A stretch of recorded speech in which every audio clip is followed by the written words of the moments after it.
नमस्कार, स्वागत है आपका एबीपी न्यूज में। आपके साथ मैं अखिलेश आनंद हूं। आप देख रहे हैं चुनाव का सबसे बड़ा शो, कौन बनेगा मुख्यमंत्री। और इस वक्त मैं गुना में मौजूद हूं।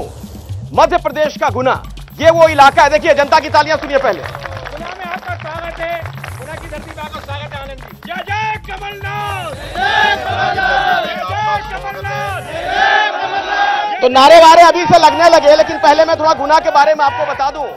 दो राजघरानों का यहां पर प्रभाव है। एक और सिंधिया परिवार, जिससे जुड़े नेता 14 बार यहां से लोकसभा जा चुके हैं। और ज्योतिरादित्य सिंधिया यहीं से पिछली बार गुना से ही चुनाव लड़े थे, हालांकि तब कांग्रेस में थे, वो चुनाव हार गए थे। दूसरी तरफ दिग्गी राजा हैं, वो भी राजा हैं, राजघराने से हैं, दिग्विजय सिंह। लेकिन दो राजघराने से जुड़े बड़े नेता के होने के बावजूद क्या गुना का विकास हो पाया है जितना होना चाहिए? उसका जवाब नहीं है। जनता से बात करेंगे, गुना के मुद्दों पर बातचीत होगी, राष्ट्रीय मुद्दों पर भी बात करेंगे। अलग अलग दलों के नुमाइंदे मेरे साथ जुड़ गए, उनसे भी मेरी बातचीत होगी।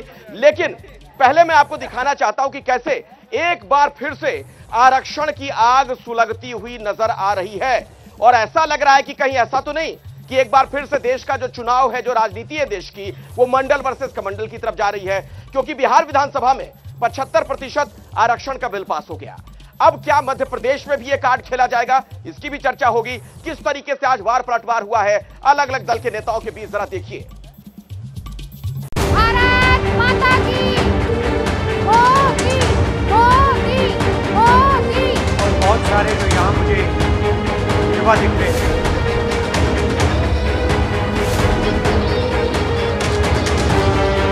ये मोदी है, ये मोदी है जिसने 4 करोड़ घर बनाए लेकिन खुद के लिए घर नहीं बनाया। मेरे परिवारजनों, गरीबों का घर हो, मुफ्त राशन हो, मुफ्त इलाज हो, आज इन पर भाजपा सरकार लाखों करोड़ रुपए खर्च कर रही है। यानी देश का पैसा गरीबों के काम आ रहा है। 50% ओबीसी है, तो सरकार को चलाने में 50% भागीदारी होनी चाहिए। सही है गलत? 50% भागीदारी होनी चाहिए। अगर आदिवासी 14, 15, 16% है तो उनकी भागीदारी होनी चाहिए। हिंदुस्तान की सरकार को 90 अफसर चलाते हैं। नरेंद्र मोदी जी मिलकर 90 अफसरों के साथ इस देश को चलाते हैं। रूप से ये झुंझुना है, ये आरक्षण की अफीम से लोगों को मदहोश करो और उसके बाद जो है वोटों का अपहरण कर लो। आरक्षण महल आया, हमने जातिगत मतगणना की बात करी और हम वो कहते हैं हम गाली दे रहे हैं। तो अगर हम 27% मैं विधानसभा में लाया, कानून बनाया और कहते हैं ये गाली है, तो गाली है। राहुल जी ने कहा है, प्रियंका जी ने कहा है, खड़गे जी ने कहा है, तो अगर उन्होंने कहा है तो ये आवश्यक है कि हम ऐसा कानून बनाएंगे। भारत माता की, भारत माता की। कांग्रेस के नेता अपने विदेशी दोस्तों को भारत की गरीबी दिखाने के लिए ले जाते थे। मेरे परिवारजनों, जिन झुग्गियों में कांग्रेस के नेता फोटो खिंचाकर वापस लौट आते थे, आज मोदी उन झुग्गियों में रहने वाले मेरे गरीब भाई बहनों को पक्के घर बनाकर दे रहा है।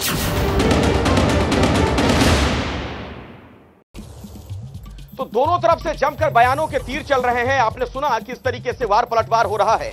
मेरे साथ बीजेपी और कांग्रेस दोनों पार्टियों के नेता मौजूद हैं। भारतीय जनता पार्टी से मनोज दुबे जी मेरे साथ यहां पर जुड़ चुके हैं, बहुत बहुत स्वागत है आपका। कांग्रेस के नेता हैं हरिशंकर विजयवर्गीय जी, आपका भी बहुत बहुत स्वागत। और हरिशंकर जी, बातचीत की शुरुआत आपसे करना चाहूंगा। सवाल यह है, ये आरक्षण की आग जो सुलगाई जा रही है एक बार फिर से, क्या अब जाति के सहारे ही वोट मिलेगा, ये मानकर चल रही है कांग्रेस? इसीलिए बार बार कभी जाति का जनगणना की बात हो रही है। एबीपी न्यूज का मैं गुना की पावन धरती पर बहुत अभिनंदन और स्वागत करता हूं। धन्यवाद। आदरणीय आनंद जी, वर्तमान में आज राजनीतिक परिवेश में पिछड़े वर्ग की जो बात हो रही है, हमारे पार्टी के वरिष्ठ नेता राहुल गांधी जी ने जब ये महसूस किया कि जिस वर्ग का इस देश में अत्यधिक जनसंख्या है और उनको उस अनुपात में अपनी मांग वो पूरी नहीं कर पा रहे हैं, तो राहुल गांधी जी ने ही पूरे देश में जातीय आधार पर मतगणना करने का निर्णय लिया है। लेकिन ये निर्णय चुनाव के वक्त क्यों लेते हैं आप लोग? जब चुनाव नजदीक आ जाता है तब क्यों याद आती है ये चीजें? ये निर्णय चुनाव के पूर्व नहीं, ये निर्णय राहुल गांधी जी ने देश बचाओ अपनी यात्रा के दौरान उठाया था। सर, नीतीश कुमार जब पास करा लेते हैं ये वाला बिल तब आप लोगों को ख्याल आता है? ये आप पिछला अखबार आपका बोल रहा है, आपकी न्यूज कई बार चल चुकी है कि राहुल गांधी जी नहीं, देखिए सवाल ये हो रहा है, बीजेपी भी आपसे ही पूछ रही है कि जातिगत जनगणना जब सत्ता में रहते हैं तो क्यों नहीं करवा लेते हैं? जब आप मध्य प्रदेश में सत्ता में रहे या अभी छत्तीसगढ़ में है, राजस्थान में है, जब चुनाव का वक्त आ गया तब ये शिगुफा क्यों छोड़ा जा रहा है? क्या ये वोटों की राजनीति है? ये वोटों की राजनीति नहीं है, ये पिछड़े वर्ग को सम्मान देने के लिए पार्टी के नेता ने जो निर्णय लिया है, हम उसका स्वागत करते हैं। पिछड़े वर्ग को अगर सम्मान दिया जा रहा है, क्या दिक्कत है आप लोगों को? बीजेपी को क्या दिक्कत है इसमें? दिक्कत इसमें कुछ नहीं। सर्वप्रथम तो मैं एबीपी न्यूज वालों को धन्यवाद दूंगा कि वो गुनाह की पावन धरा पर आज भारतीय जनता पार्टी कांग्रेस विचारधारा का पक्ष रखने में हमें मदद कर रहे हैं। आपका बहुत बहुत धन्यवाद। अब रहा सवाल कि हमें दिक्कत है, तो दिक्कत किसने कहा है? आपने कैसे मेरे मुंह में डालने का प्रयास किया? ये कहाँ हमने आरक्षण का विरोध किया है? बात यह है आनंद जी कि आरक्षण हमारे लिए चुनावी राजनीति नहीं है, आरक्षण हमारे लिए विकास का मापदंड है। आरक्षण हमने 50% यदि महिलाओं का किया है तो सत्ता में रहते हुए किया है। यह लोग जब सत्ता प्राप्त नहीं हो रही है तो छटपटा रहे हैं, मछली छटपटाती है जल के बिना, जैसे छटपटा रहे, और छटपटाते हुए इन्हें समझ नहीं आ रहा तो कुछ भी बोल रहे हैं। बोलने को इनकी अनेकों बातें अभी हम बात करेंगे जब बताऊंगा। सत्ता में आने के लिए इनने किए। मैं मुझे लगता है आपने एक इंपॉर्टेंट बात कही, इस पर मुझे लोगों से बात करनी चाहिए। क्या ये कांग्रेस की सत्ता की छटपटाहट है कि बार बार आरक्षण, जातिगत जनगणना, इन सब की बात हो रही है? जरा हाथ उठाइए, जो हाथ उठाइएगा उसके पास में आऊंगा, जिनको जो कहना हो जल्दी जल्दी। हाँ बोलिए। यहाँ की डिबेट का एक ही लाइन में उत्तर है। हमारे भाजपा के मित्र आदरणीय मनोज जी कहते हैं कि भारतीय जनता पार्टी को आरक्षण से कोई आपत्ति नहीं है, और जो कांग्रेस जो भी बात हो रही है नीतीश कुमार जी और बाकी दलों की विपक्षी वो आरक्षण ला रहे हैं, तो भारतीय जनता पार्टी इसका विरोध नहीं करती। हम ये तो हमारी डिबेट खत्म हो जाएगी। और अगर ये कहते हैं कि हम आरक्षण का विरोध कर रहे हैं तो अपन यहाँ पे डिबेट करेंगे कि इसके सार्थक परिणाम क्या है और नुकसानदायक परिणाम क्या है। निश्चित रूप से जब इस देश का प्रधानमंत्री मंच से खड़े होके अपनी जाति गिनाता है वोट के लिए तो बड़ी शर्म आती है। और ऐसे प्रधानमंत्री जो इस देश का प्रधानमंत्री ना होकर केवल भारतीय जनता पार्टी का प्रचार मंत्री है, वो जिसने पूरे देश को बेचने का काम किया, गरीबों को और गरीब बनाने। हाँ, उनको भी कुछ कहना, खड़े हो जाइए, जिसको भी बोलना अपनी जगह खड़े हो जाइए। मैं आ रहा हूँ। मैं पूछना चाहता हूँ कांग्रेस पार्टी से, आज मैं न्यूज सुन रहा था, राहुल गांधी जी उसमें कह रहे थे कि जैसे ही सरकार बनेगी 2 लाख का कर्जा माफ। अगर जब आपकी सरकार बनी थी तब अगर आप 2 लाख का कर्जा माफ करते तो आपकी सरकार ही नहीं जाती। आपने किसानों के साथ छलावा किया है। दूसरा मैं पूछना चाहता हूँ, कांग्रेस की पार्टी के पास अपने मुद्दे क्यों नहीं होते? भारतीय जनता पार्टी ने लाडली बहना चलाई, उसी मुद्दे पर 1500 रुपए करने का आपके ही सिंधिया जी प्रमाण पत्र बांट रहे थे और विधानसभा चुनाव से पहले कितनी घोषणा कर रहे थे। शर्म आना चाहिए आपके सिंधिया जी को। आपके सिंधिया जी ने ही प्रमाण पत्र बांटे हैं और भाग गया, जनता को बेचकर भाग गया सिंधिया। ये हमारे भाजपा के सम्मानीय वरिष्ठ जो बोल रहे हैं किसान कर्ज माफी की, तो मैं इनको जानकारी बता दूं। मध्य प्रदेश के 56 लाख किसानों में से मध्य प्रदेश के 28 लाख किसानों का कर्ज माफ हो चुका है 11,500 करोड़ रुपए का। एक मिनट, आरक्षण पे पहले मैं बात कर रहा हूं। क्या आरक्षण चुनावी शिगुफा आप लोगों को लगता है? आप सभी लोगों से सवाल है, क्या आरक्षण चुनावी शिगुफा आप लोगों को लगता है? ये सवाल सभी लोगों से बोलिए। हाँ, क्या है? खड़े होकर बोलिए। कोई शिगुफा नहीं है। हमारा देश का प्रधानमंत्री जब दलित है पिछड़ा वर्ग से है, कोई सुबूगा नहीं है। जिसको जिस अनुपात में इस देश में जनता है उस अनुपात में उनका राइट मिलना चाहिए, और वो जब मिलेगा जब गणना होगी। आप गणना ही नहीं कराओगे तो उसका, और इसकी याद तब आएगी जब चुनाव होगा। नहीं, ऐसा नहीं है, पहले दिन से कह रहे हैं। आप आरएसएस का एजेंडा देख लिए, शुरू से वो कहते हैं कि हम आरक्षण हटाएंगे। आरएसएस का शुरू से एजेंडा है कि वो आरक्षण हटाना। आरएसएस का क्या एजेंडा है आरक्षण को हटाना? हाँ, क्या बोलना चाह रहे हैं, बोलिए जल्दी से, फटाफट अपनी बात रखिए। हाँ, अभी हमारे कांग्रेसी मित्र कह रहे थे, बार बार नीतीश कुमार का नाम ले रहे थे, जो इनके ठगबंधन के गठबंधन में आए। ठगबंधन जो इन्होंने बनाया उसमें नीतीश कुमार है। क्या मैं कांग्रेसी नेतृत्व से ये पूछना चाहता हूं कि कल जो सदन में, सुन लीजिए, जल्दी बोलिए, इतना वक्त है, जल्दी जल्दी बोलिए। कल जो सदन में बोला है नीतीश कुमार ने, क्या उससे सहमत है? और यदि आरक्षण ये इसलिए नीतीश कुमार, हाँ बोलिए बोलिए बोलिए। हाँ, मेरे बहनों भाइयों, एक मिनट बोलिए बोलिए, आपकी बात जा रही है। आरक्षण के मामले में मेरा सुझाव है कि आरक्षण बुरा नहीं है, लेकिन आर्थिक आधार पर आरक्षण होना चाहिए। गरीब लोगों का समझ गया, आर्थिक आधार पर आरक्षण होना चाहिए। ये कह रहे हैं, नीतीश कुमार पर भी तो बोलिए, नीतीश कुमार पर भी तो कुछ बोलिए। महिलाओं का अपमान कह रहे हैं, जिस तरह की भाषा विधानसभा में बोल दी नीतीश कुमार ने। गठबंधन के हैं, इंडिया गठबंधन वाले आपके साथ हैं। नीतीश कुमार जी जब मोदी जी के साथ थे तो बहुत बढ़िया व्यक्ति थे। तब उन्होंने बिहार विधानसभा में इस तरह की बात कहां कही थी? नहीं कही थी ना। क्यों? क्योंकि मोदी जी ने कभी कहने नहीं दी सही बात। अच्छा, सही है, अब कांग्रेस ये मानती है कि जो बात कह रहे थे नीतीश कुमार सही कह रहे थे। नीतीश कुमार आज जो महिलाओं की बात कर रहे हो आप, वो व्यक्ति राजनीतिक पर्दे पर सर्वमान्य नेता है। पूरा देश उस व्यक्ति का सम्मान करता है। उस बयान का भी सम्मान करते हैं, ये तो बोलिए। नहीं, उस बयान की हर व्यक्ति निंदा करता है। उन्होंने खुद ने माफी मांगी है। ये मैं समझ गया, हो गया, आपकी बात हो गई। हाँ बोलिए, क्या कहना चाह रहे थे आप? मेरा कहना ये है कि श्रीमान सिंधिया के बारे में जो बोल रहे हैं, सिंधिया जी को सिर्फ एक ही काम का वो है, विकास विकास विकास। और ये मित्र चुनाव स्वीकार चुके हैं, ये चुनाव हार चुके हैं, इसलिए ये लोग कह रहे हैं। इनको, इनके नेता जब बाबा साहब आए थे तो उन्होंने कहा था कि ये जो चुनाव में प्रत्याशी लड़ रहा है, प्रत्याशी जो लड़ रहा है, जो भिंड का है, बस किराए का मकान रहता है, होटल पर रोटी खाता है, ये खुद अस्वीकार कर। देखिए, पूरे देश में आरक्षण की बात चल रही है। मैं आपको बताना चाहता हूं, मध्य प्रदेश के अंदर मेरा रजक समाज 3 जिले में अनुसूचित जाति में आता है, बाकी जिलों में पिछड़े वर्ग में आता है। अगर भारतीय जनता पार्टी आज अनुसूचित जाति के लोगों का भला करना चाहती है तो अभी तक रजक समाज को उसका अधिकार क्यों नहीं दिया? क्यों पिछड़ों को पिछड़ा रखा हुआ है? क्यों दलितों को उनको नीचे कर रखा हुआ है? आपकी बात हो गई, यहाँ बैठिए, बाकी लोगों को बोलने दीजिए। खड़े हो जाइए सर, बोलिए। मैं तो एक बात कहना चाहता हूँ, जो अभी हमारे मित्र बता रहे थे ऋण माफी वाली बात, लेकिन जो ज्योति भाई साहब पहले हमारे सिंधिया जी हुआ करते थे, जब पार्टी में वो पहुंचे तो अभी कुछ दिन पहले उन्होंने ये कहा है कि मुझसे फर्जी प्रमाण पत्र बंटवाए गए हैं। लेकिन वो हार्वर्ड यूनिवर्सिटी एमबीए व्यक्ति यदि ऐसा सोच रहा है तो क्या अंगूठे छाप है क्या वो बिल्कुल से? क्या ये देखिए क्या बात, कहाँ खड़े हो जाइए, बोलिए सर, क्या कहना चाह रहे हैं? काय पे बोलना है? चुनाव पर मुद्दे क्या है गुना में? मुस्कुरा रहे थे बहुत देर से आप। अरे मुद्दे तो इतने हैं साहब आदरणीय, कि अगर यहाँ आकर अभी जो प्रत्याशी है माननीय पन्ना लाल जी या जो निवृत्तमान विधायक थे आदरणीय, अगर गोपी लाल जी होते तो उनसे आमने सामने करके ये पूरे शहर की जनता पूछती। पूरे शहर को खोद के पटक दिया है।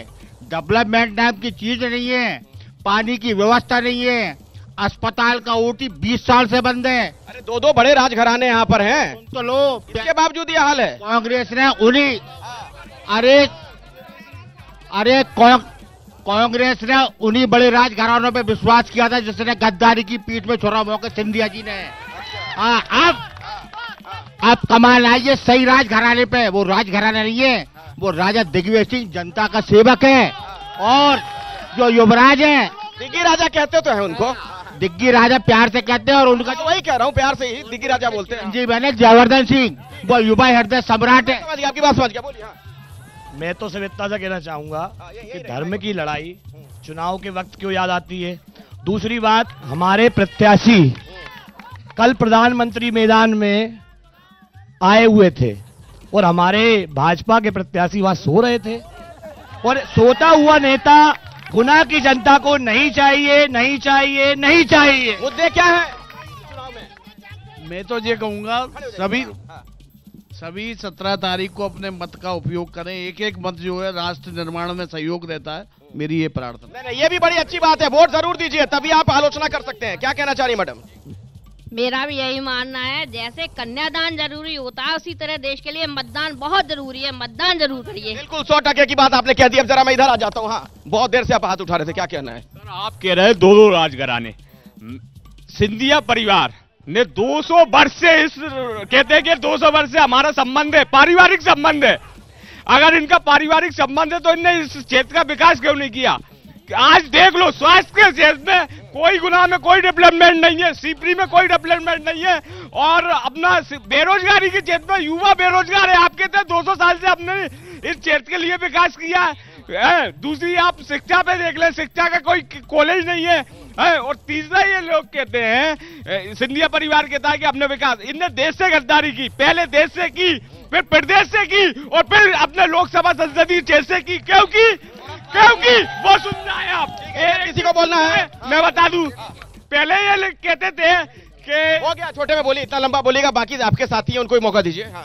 भारतीय जनता पार्टी ने लोगों के दिलों को जीता है, विश्वास को जीता है। पहले कहा जाता था कि पाकिस्तान के पास सैन्य हथियार है, पाकिस्तान के पास परमाणु हथियार है, उस पे सैन्य हमला करना नामुमकिन है, धारा 370 को हटाना नामुमकिन है, राम मंदिर का निर्माण करना जटिल है। लेकिन माननीय मोदी जी के नेतृत्व में उन्होंने इन सभी राष्ट्रीय समस्याओं का, ठीक है, समझ गया आपकी बात। आप ये बताइए, गुना में विकास भाजपा ने क्या नहीं करा? यहाँ पे विधायक की रेट 35 करोड़, पार्षद की रेट 25 लाख है। अच्छा, नेताओं के इतने रेट चल रहे हैं यहाँ पे? मेरा तो एक निवेदन यही है कि भारतीय जनता पार्टी की शासन है और सरकार है, वो आरएसएस का पंजीयन करा ली।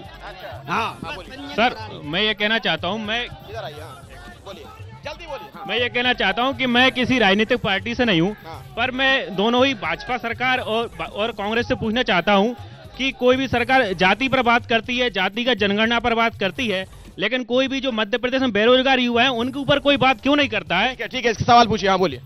सर, मेरा ये कहना है कि भारतीय जनता पार्टी सिर्फ धर्म की नाव में बैठकर के बैतरणी नदी पार करना चाहती है, विकास के मामले में कुछ नहीं। रही बात यहाँ पर रही बात पता क्या है कि जो पूर्व में सिंधिया जी कांग्रेस में थे और उनके साथ के जितने भी लोग हैं वो कांग्रेस में थे, वो बागड़ फांद करके जैसे ही पता क्या है भाजपा में चले गए, अगर निश्चित तौर पर प्रेम से अगर उनके पीठ पे हाथ फेर के बोले तो रोने लगेंगे। वो इतना दर्द है, उनके दर्द में है, दर्द हो रहा है। अच्छा, हाँ बोलिए।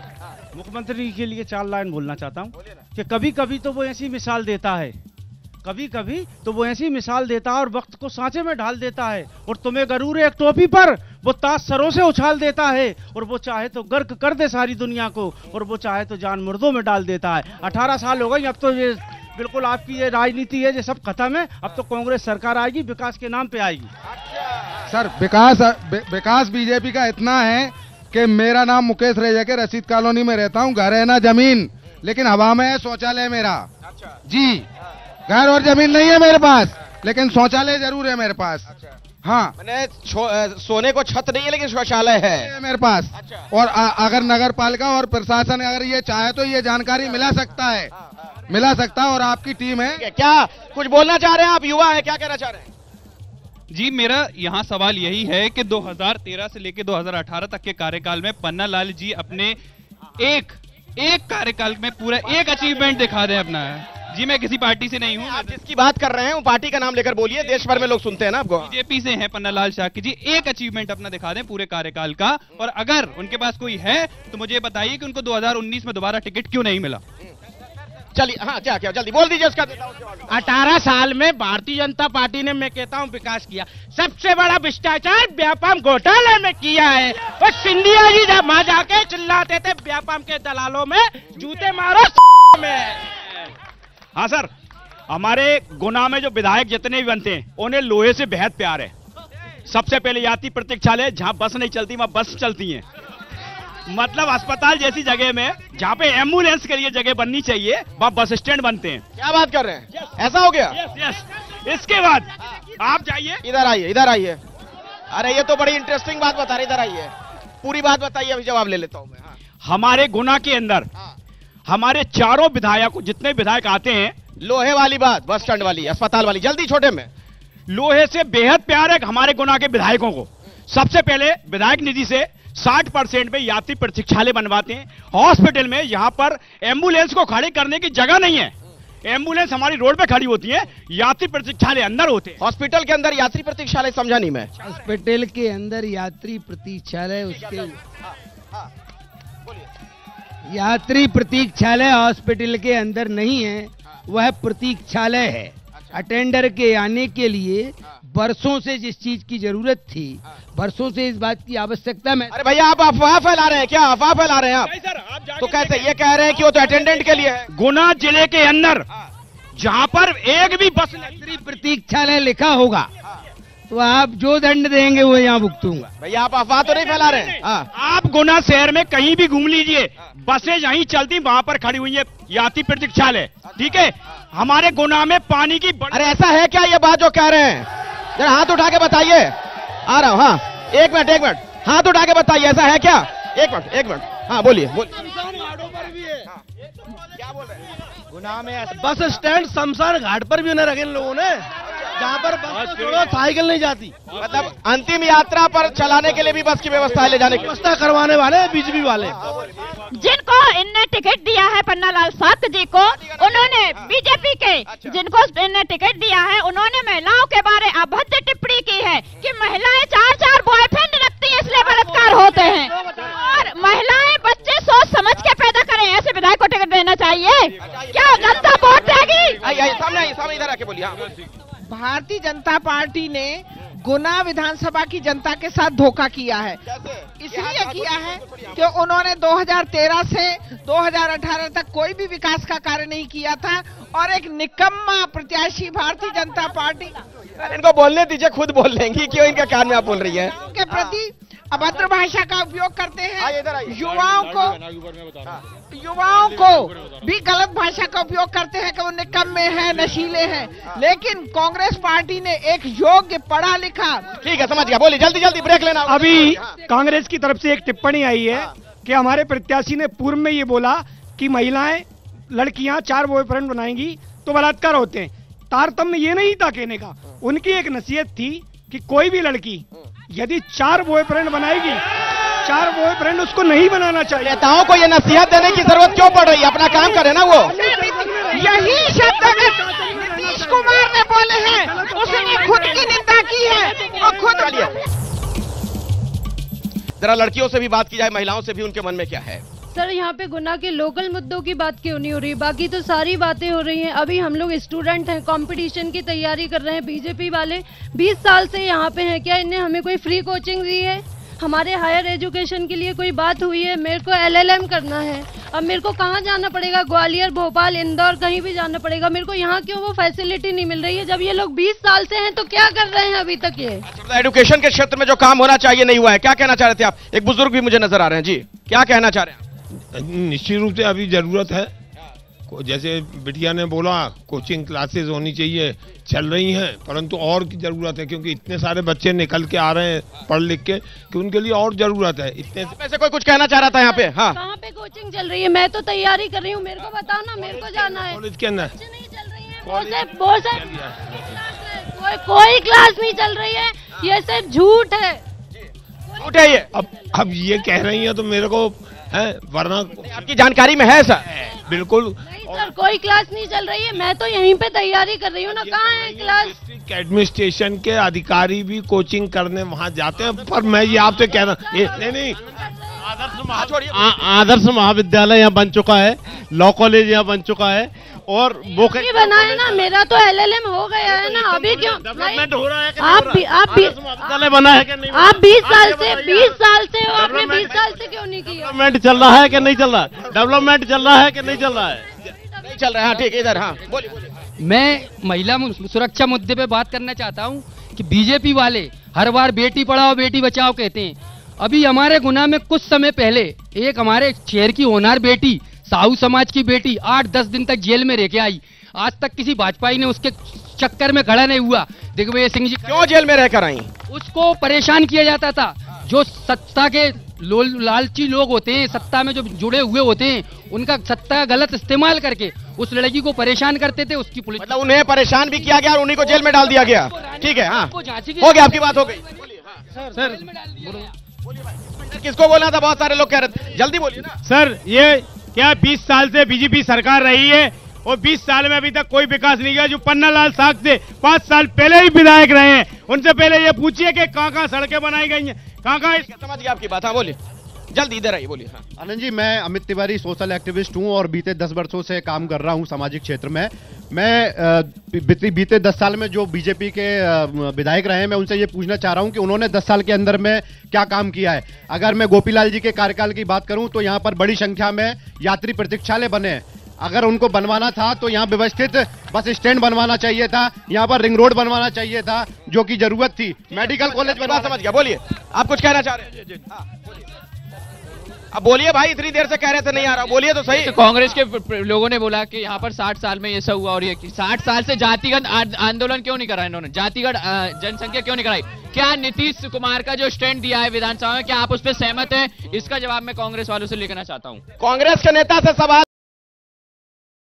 जनगणना की याद अभी क्यों आती है? क्या नीतीश कुमार के स्टैंड पे आप सहमत है क्या? इसका जवाब मुझे बोलिए। जो नीतीश जी ने बोला है इससे सहमत है क्या कांग्रेस? बताए जनता को, जनता को बताए, जनता को बताए, जवाब बताए, जवाब दे कांग्रेस। सर कांग्रेस के लोग कह रहे हैं, कांग्रेस के लोग कह रहे हैं कि हमें एक और मौका दीजिए, हम सब कुछ करेंगे। इन्हें जब मौका दिया था तो 15 महीने की सरकार में इन्होंने क्या किया? इन्होंने ना किसान की कर्ज माफी ना दिया, ना कुछ किया। और बात करते हैं हमारे महाराज सिंधिया की, कोई भी व्यक्ति। मोदी जी कहते हैं बेटी पटाओ, बेटी कब बोला है भाई? ऐसी बात क्या बोली है? कुछ भी बोलते हो। मेरा कांग्रेस को मित्रों से एक सवाल है, कांग्रेस भगवान राम है तो परेशान, सिंधिया जी हैं तो परेशान, नहीं है तो परेशान, यात्री प्रतीक्षालय बन रहे हैं तो परेशान और नहीं बन रहे तो परेशान। रावगढ़ से बाबा साहब भी जा रहे हैं, लक्ष्मण सिंह तो आ ही रहे हैं। हमारी विधानसभा से 4 विधायक और 2 मंत्री रहे, इसके बाद भी आज भी हायर एजुकेशन की कॉलेज नहीं है। जब आप लोग इतनी योजनाओं को आवंटन कर रहे हो, नारी सम्मान वगैरह सब जितनी आवंटन कर रहे हो, तो पिछड़ा वर्ग जो आरक्षण उन्हें देना चाहिए, इनको भी सपोर्ट करना चाहिए ताकि पिछड़ा वर्ग के लोगों को न्याय मिल सके।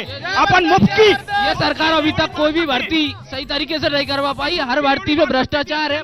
यहाँ पर देखिए, रोजगार को लेकर बहुत सवाल हो रहे हैं, कई युवा कह रहे हैं कि क्यों नहीं भर्ती करवा पाए अब तक। मुख्यमंत्री सीखो कमाओ योजना के अंतर्गत 15,60,000 पंजीयन हुए हैं। 67,000 लोगों ने विभिन्न प्रतिष्ठानों में पंजीयन रोजगार हेतु कराए और उन्हें रोजगार प्राप्त हुए हैं। रोजगार प्राप्त भी हो गए उनको। रोजगार के लिए निरंतर, आप सुनिए, रोजगार के लिए निरंतर भारतीय जनता पार्टी की प्रदेश सरकार काम कर रही है। भारतीय जनता पार्टी की प्रदेश, आप बार बार कह रहे हैं 20 साल से सरकार है, 20 साल से सरकार है। मैं 20 साल के सरकार की आपको उपलब्धियां बता रहा हूं, उससे गुना भी अछूता नहीं है। 20 साल में जब 2005 में मुख्यमंत्री माननीय शिवराज सिंह जी चौहान ने सत्ता में रहते हुए लाडली लक्ष्मी योजना लागू की, सत्ता में रहते हुए हमने वे काम किए कि जब 2003 में से दिग्विजय सिंह जी ने सत्ता छोड़ी थी, मध्य प्रदेश के प्रति व्यक्ति की आय 11,778 रुपया साल थी और आज 1,40,654 रुपया है। ठीक है, देखिए इतना काम हो गया, आप लोगों को नजर नहीं आ रहा है क्या भाई? इतना सारा काम हुआ, आप बोलिए। हो गया, हो गया। हाँ। मेरा एक प्रश्न है, छोटे में बोलिएगा। यहाँ नहीं, मेरा प्रश्न तो पूरा होगा ना। यहाँ पे जब मैं भाजपा के आदमी से, मेरे मित्र से पूछना चाहता हूँ, क्या भारतीय जनता पार्टी पे, इस मध्य प्रदेश की जनता पे विश्वास नहीं था कि उन्होंने आलोकतांत्रिक तरीके से विधायकों को खरीद फरोख्त करके, सिंधिया को खरीद कर हमारी सत्ता को, जनता के जनमत को छीना?